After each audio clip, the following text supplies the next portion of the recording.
لاتا ہے. چلو بسم اللہ الرحمن الرحیم. رکوع سجدہ قعدہ دونوں سجدوں کے درمیان بیٹھنا اور وطر میں دعائے قنوت کے علاوہ دعائیں نفل سنت کے علاوہ بعض نماز فرض میں بھی پڑھی جا سکتی ہیں یا نہیں. پہلا سوال کہ نماز کے سارے حصوں میں جو دعائیں پڑھی جاتی ہیں ان کے علاوہ بھی دعائیں پڑھ سکتا ہے، اور آیا فرض میں اور نفلوں میں کوئی فرق ہے؟ فرضوں میں نہیں پڑھ سکتا، نفلوں میں. یہ ہے اس میں جو یہ بات لکھی نا قعدہ دونوں سجدوں کے درمیان بیٹھنا، یہ نہیں کی، کیونکہ دونوں سجدوں کے درمیان بیٹھنا جو ہے نا اس کو جلسہ کہتے ہیں. یہ قعدہ جو ہے نا اتحیات کے لیے جو بیٹھتے ہیں نا دوسری رکعت پر یا آخری پر اتحیات کے لیے بیٹھنا یہ قعدہ کہلاتا ہے. اور دو سجدوں کے درمیان جو تھوڑا سا بیٹھتے ہیں وہ جلسہ، اور جو تھوڑا سا محض حدیث یا شافی لوگ بیٹھ کر اٹھتے ہیں پہلی اور تیسری رکعت وہ جلسہ ہے استراحت. ہاں لفظ درست کرنا. اب اس بارے میں آپ سمجھ لیں کہ نماز کے کسی حصہ میں بھی جون سی دعا چاہیں آپ روک کر کریں نا، اس سے نماز کا کچھ نہیں بگڑتا. نماز میں جان پیدا ہوتی ہے. نماز ہے ہی وہ جس میں آدمی اپنے رب سے مانگتا ہے.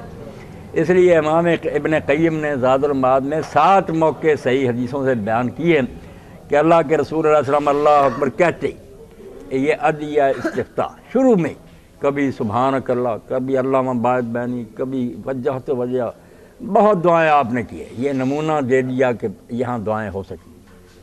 اسی طرح رکوع میں بھی آپ نے سبحانک اللہم ربنا و بحمدک اللہم اغفر لی، اس پر بھی امام بخاری نے باندھا کہ رکوع میں بھی دعا اللہم اغفر لی دعا. پھر کھڑے ہو گئے اس میں بھی آپ نے دعائیں کی ہیں. اللہم طہرنی من الذنوب والخطایا اللہم طہرنی من الدنس، بہت اس میں بھی کرتے. یہ موقع بتا رہے ہیں، یہ نہیں کہ وہی کرنی ہے، حضور نے تعلیم دے دی. دو سجدوں کے درمیان بھی بیٹھنا اس میں بھی اللہم اغفر لی یا رب اغفر لی. سجدے میں بھی، سجدے میں تو خصوصاً آپ نے حکم فرمایا نا کہ بندہ اپنے رب کے سب سے زیادہ قریب سجدے میں ہوتا ہے، اس لیے وہ زور لگا دے دعاؤں میں.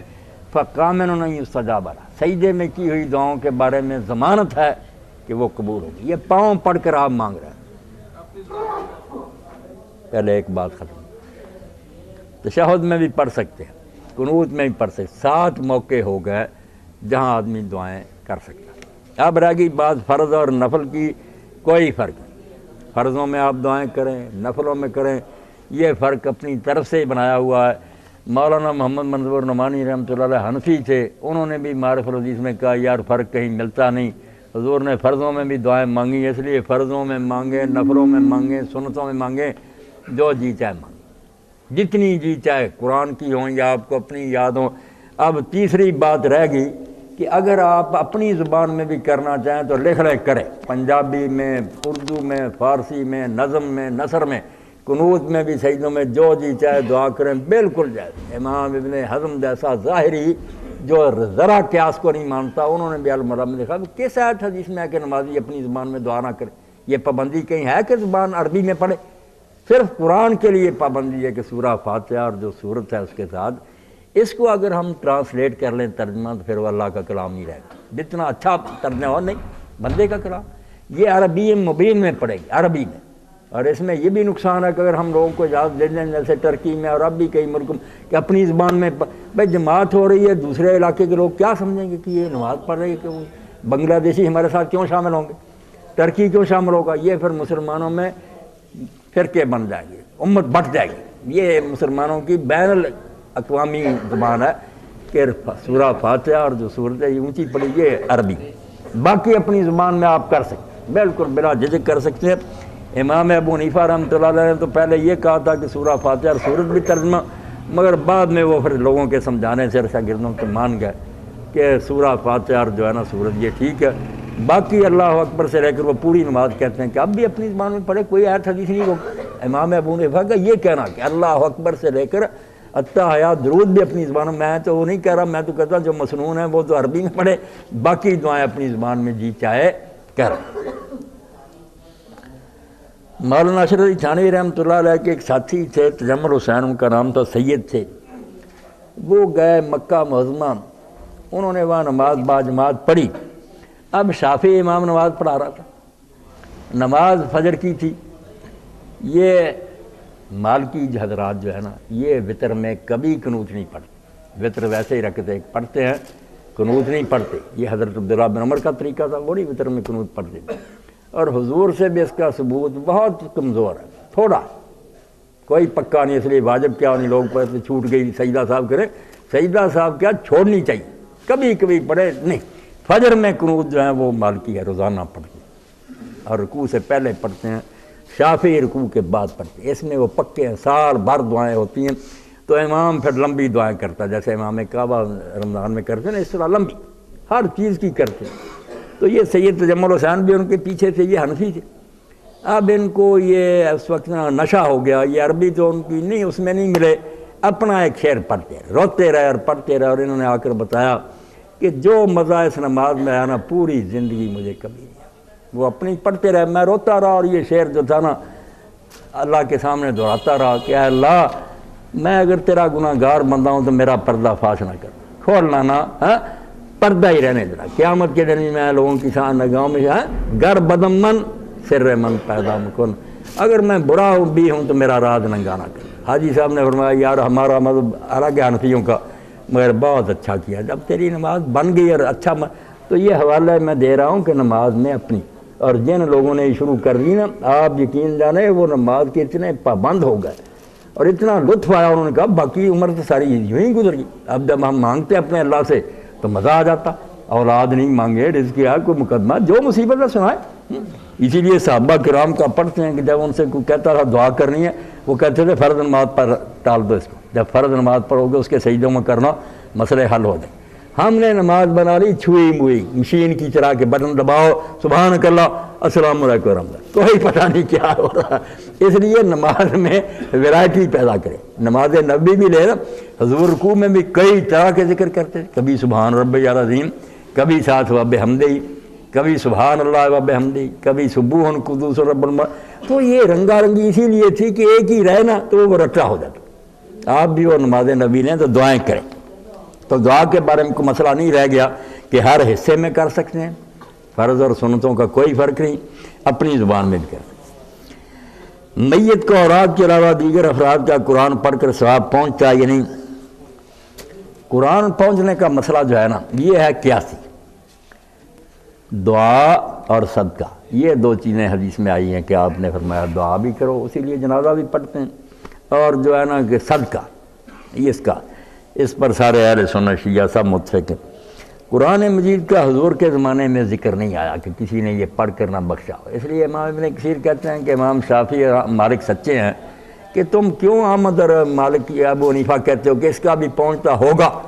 اگر پہنچتا ہوتا تو یہ صدقے کی نسبت تو آسان تھا صحابہ کے لیے، صورت تو تھوڑی بہت سب کو یاد تھی. کیوں کسی نے نہیں پڑھا، نہیں بخشا؟ اس سے پتہ چلا کہ یہ دین میں کوئی نہیں، نہ اس کا کوئی حکم ہے. تفسیر ابن کثیر سورہ نجم آپ دیکھیں تو جو کہتے ہیں پہنچتا وہ ہوگا، کہتے ہیں کہ ان کا جو پہنچتا تھا ان کا بھی پہنچتا ہوگا. یہ دونوں کہتے ہیں مالک و شافعی کہ قیاس کا یہاں کیا دخل ہے؟ یہ غیب کی بات ہے. جو پہنچتا ہے حضور نے بتا دیا، دعا اور صدقہ. اب جو کرنا چاہے کر لے بے شک، اور اگر پہنچتا ہوگا تو پھر اولاد غیر اولاد کی کوئی بات نہیں. کوئی مسلمان بھی کرے گا اور دوسرے کی دعا کرے گا تو وہ خیر ہی خیر. تو ایسے مسئلوں میں تشدد بھی نہیں کر سکتے. جب اتنے بڑے بڑے چوٹی کے عالم اور امام مانتے بھی ہیں تو اگر کوئی کرتا ہے، ابن تیمیہ ابن قیم بھی اتنے بڑے اہل حدیث قائل ہیں کہ پہنچتا کرنا چاہیے. شوکانی بھی اس کا قائل ہے، امام محمد بن اسماعیل یمانی قائل ہے. تو یہ حرام کاموں میں سے نہیں ہے، اگر کوئی کرتا وہ بھی ٹھیک ہے. اگر دعا اور صدقے تک رہتا زیادہ وہ پکا. عذاب قبر کے بتائیں کہ ہے یا نہیں؟ بالکل عذاب قبر برحق ہے، اس میں کوئی شک نہیں ہے کہ مرتے ہی جب آدمی دوسری دنیا میں جاتا ہے تو اس کی نیکی بدی کا پھاڑ اس کے سامنے آنا شروع ہو جاتا. نیک ہو تو راحت میں ہوتا ہے، برا ہے تو مصیبت میں پھنس جاتا ہے. اب اس کے بارے میں کیسے ہوتا کیسے نہیں، یہ باتیں کرنے کا کوئی فائدہ نہیں. ماں کے پیٹ میں اگر بچے کو اس دنیا کی اطلاع کسی طرح دی جائے کہ یہاں جہاز اڑتے ہیں، سمندر ہیں، وہ کیسے سمجھے گا؟ جب اس کے سامنے ابھی وہ تو کہے گا گپیں مار رہے ہیں، تاکہ دنیا میں رہتا. ہم بھی یہاں سے جب پیٹ سے نکلیں گے اگلی دنیا میں جائیں گے، نیا جنم، ساری چیزیں سمجھ آئے کہ کیسے سنتا ہے، کیسے جو اسی دنیا کو کھینچتے پھرتے نا کہ یہی جسم ساتھ ساتھ چلتا. بےوقوفی. یہ لباس پرانا ہو گیا، اس نے اتار کر پھینک دیا، روح نے آگے چلی گئی. وہاں پھر کیسے ہوتا ہے، یہ کیسے وہاں جا کر سمجھے؟ ہوتا سب کچھ ہے، آرام بھی ہوتا ہے، تکلیف بھی ہوتی ہے. باقی یہ ہے تکلیف اور جو راحت، یہ ابتدائی یہ جرم کی سزا نہیں ابھی شروع ہوئی، وہ قیامت کی عدالت کے بعد ہے۔ مقدمہ چلے گا، گواہ ہوں گے، پھر فیصلہ ہوگا کہ پھانسی دی جائے، وہ جوڈیشل ہے۔ یہ کیا ہے؟ حوالات، وہ جوڈیشل جیل۔ اب کون سی بات میں اس کے بہتر ہے؟ یہ ابھی یہ ہے کہ تفتیش کے لیے یہ بند کیے ہوئے ہیں، یہ جو ہے ان کو مہمانوں کی طرح ٹھہرایا ہوا، خوشبوئیں آ رہی ہیں، راحت میں ہیں۔ یہ ابھی پورا عذاب ثواب جو ہے قیامت کے دن۔ وہ ایسا کیوں ہوگا وہ بھی میں بار بار بیان کرتا ہوں، خطبے میرے پڑھنے چاہیے کہ ابھی حساب ہو ہی نہیں سکتا۔ جو کہتے ہیں ساتھ ہی حساب ہو جائے، کس طرح اللہ حساب کر دے؟ ابھی تو اس کا کھاتا چل رہا ہے۔ میں لوگوں کو اتنی باتیں بتا رہا ہوں، میرے سننے والے سن رہے ہیں، آگے بتائیں گے قیامت تک اس میں سے جو اچھی ہیں ان کا مجھے ثواب ملے گا، جو اس میں غلط ہیں اس کے عذاب میں بھی پکڑا جاؤں گا، تیری وجہ سے اتنی دنیا۔ اسی لیے نبی علیہ السلام کے ثواب کا کوئی اندازہ نہیں، ہر لمحہ اتنا بڑھ رہا ہے۔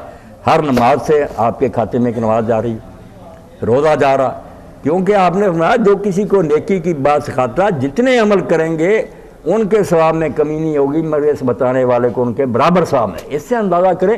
اسی لیے امام ابن تیمیہ فرماتے ہیں صحابہ اور تابعین نے کیوں حضور کو ثواب نہیں بخشا؟ وہ جانتے تھے بخشے تو تب اگر مل نہ رہا، آپ کو تو مل رہا، ہر امتی کا عمل جو ہے اس میں سے ایک عمل آپ کے کھاتے میں جا رہا۔ تو نیکی بدی ہر شخص کی اسی وہی نہیں جو مرنے تک کی، اگر اس کی نیکی پھیلی آگے اس میں سے بھی اجر ملے گا۔ اگر کسی حرام دادے نے گاؤں میں اغوا کر لیا، اس کی وجہ سے قتل و غارت شروع ہوگی، ان میں مٹ گئے کئی نسلیں، تو کھاتے اس کے میں جائیں گے وہ قتل۔ اسی لیے قابیل کے بارے میں فرمایا کہ ہر قتل میں سے ایک قتل قابیل۔ تو جو بیوقوف کہتے ہیں ساتھ ہی حساب ہو جائے، کیا حساب ہو جائے؟ ابھی جو کھاتا چل رہا، قیامت کے دن جب کارخانہ سٹاپ ہوگا پھر میزان لگے گی، نیکی کہاں کہاں گئی ہے اور بدی کہاں گئی، یہ حساب اس دن ہوگا۔ اب یہ صرف دیکھیں کہ اچھے لوگوں کو مہمان خانے میں ٹھہرایا ہوا، بروں کو جیل حوالات میں بند کیا، اتنا عذاب و ثواب کور کا پورا حساب و کتاب قیامت۔ کوئی رہ گئی بات تو میرے بھائی پوچھیں، میں نے وضاحت کر لی ہے۔ بالکل نہیں، یہ کیا فرعون کا کوئی الگ جرم تھا کہ اس کا ذکر آیا تھا، اس کے لیے عذاب اور نہیں؟ آپ کو تو دیانتداری سے سوچنا چاہیے کہ جو بات فرعون کے بارے میں آ گئی دوسروں کے لیے کیوں نہیں؟ یہ میں ایک جواب دے رہا ہوں تسلی کے لیے، ورنہ ذکر ہے قرآن میں لاؤ نا، یہ ذکر ریکارڈ کرا دوں، ورنہ یہ کام خراب ہے، سارے انکار کرنے لگے میرا اس کا۔ یہ تو دین کی بنیاد ہے کہ مرنے کے بعد ہی بھگتنا شروع۔ قرآن شریف لایا کوئی؟ ان کو پتا تھا نا کہ فرعون کے بارے میں آتا۔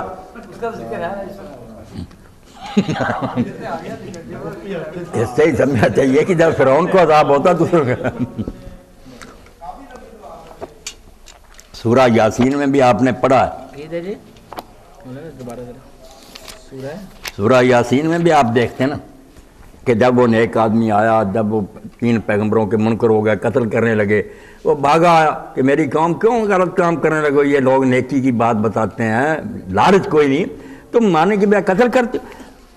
اب ان کے بارے میں میرے بھائی یہ جو کہا گیا وہ نیک بندے کے بارے میں، قیل ادخل الجنہ، اس کو کہہ دیا گیا کہ جنت میں داخل ہو جا۔ قال یا لیت قومی یعلمون، اس نے کہا کاش میری قوم کو پتہ چل جاتا کہ میرے رب نے مجھے بخش دیا اور میری بڑی عزت کی۔ قتل کر دیا نا ظالموں نے، اس کو مانی نہیں، تو اللہ اسی وقت کہتا، قیامت کی نہیں کہتا، قیل ادخل الجنہ، اس کو کہہ دیا گیا کہ جنت میں داخل ہو جا۔ اور اس نے اس وقت یہ تمنا کی کہ کاش ان نامرادوں کو کسی طرح پتہ چل جاتا کہ تم نے تو مجھے قتل کیا، میرے رب نے تو مجھے بخش دیا اور میری عزت کر دی۔ یہ بھی بتاتا کہ نیکوں کو انعام ملتا۔ اب سورہ جو ہے نا نوح، اس کو بھی سن لیں، قرآن کو پڑھیں۔ یہ لوگ خواہ مخواہ کی باتیں کرتے ہیں کہ جو ثابت ہے اس کا بھی انکار کرتے ہیں۔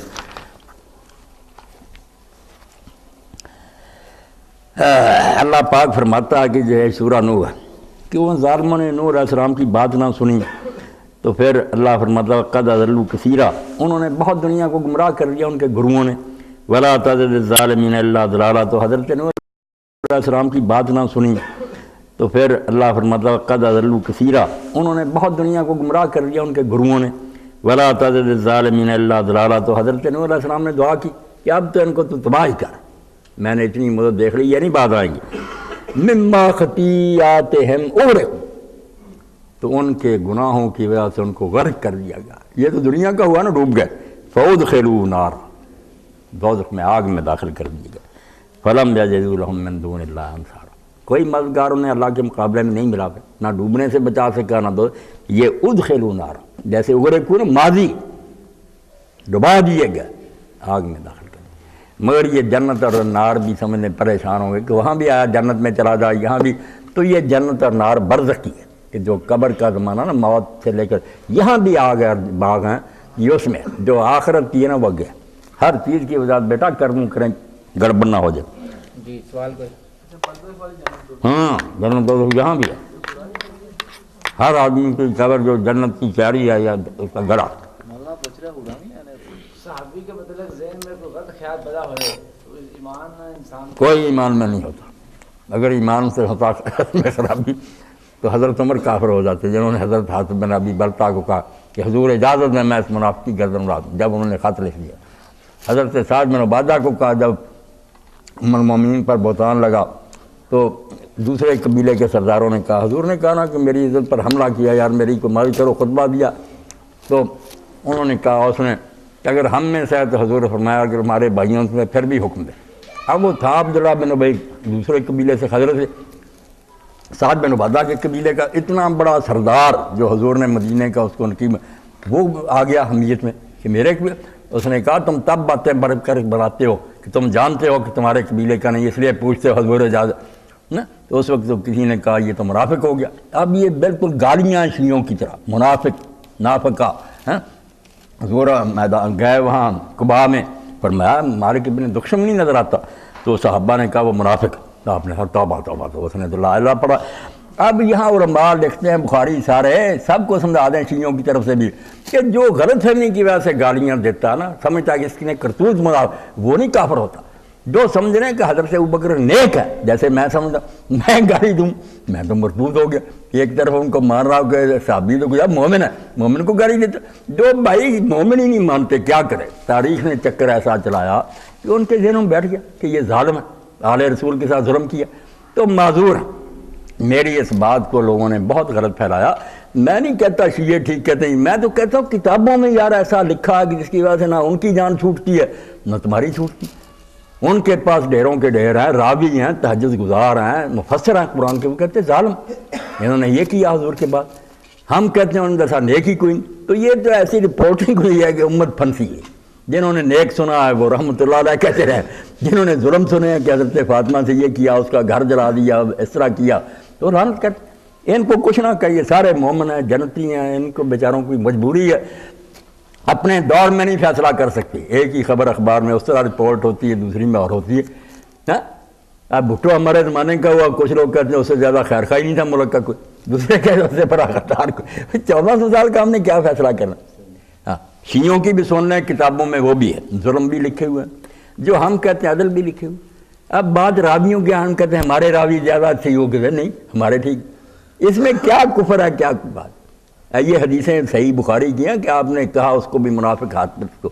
تو امام بخاری یہی کہتے ہیں کہ جس نے متعوراً کہا اس کے دماغ میں کوئی ہے کس نے یہ حرکت کی ہے وہ کیوں کافر ہو. بس یہ مسئلہ اگر مشرق مغرب میں پھیل گیا تو شیعہ سنی صلح آ جائے گی. اور اگر یہ نہ سمجھ آئی کوئی مناظرہ نہیں ختم کر سکتا. مناظرہ کیا کرے گا؟ کتابوں میں سب کچھ، کوئی ماں کا لال کتابوں میں سے مٹا سکتا. ظلم بھی لکھے ہوئے، انصاف بھی لکھے ہوئے.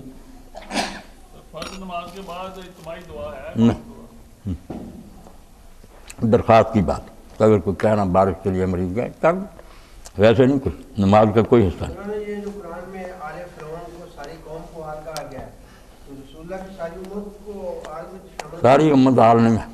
بالکل یہ جو کہتے ہیں نہ یہ مات سب اسی گروہ کے لوگ ہیں، اس حکومت کا پروپیگنڈا کہ ہم سب آل ہیں.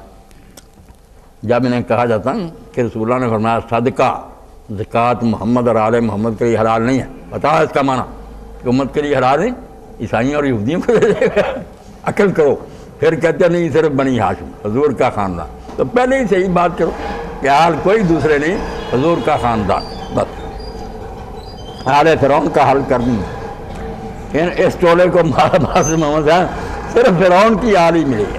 ایک ہی کسی کتاب میں عربی میں نہیں ملا کہ کوئی خاندان کے باہر کا آدمی یاد ہو. یہ آل فرعون پتہ نہیں ان میں سے ہی ہیں یہ لوگ. آلے فرعون ہی ملا ہے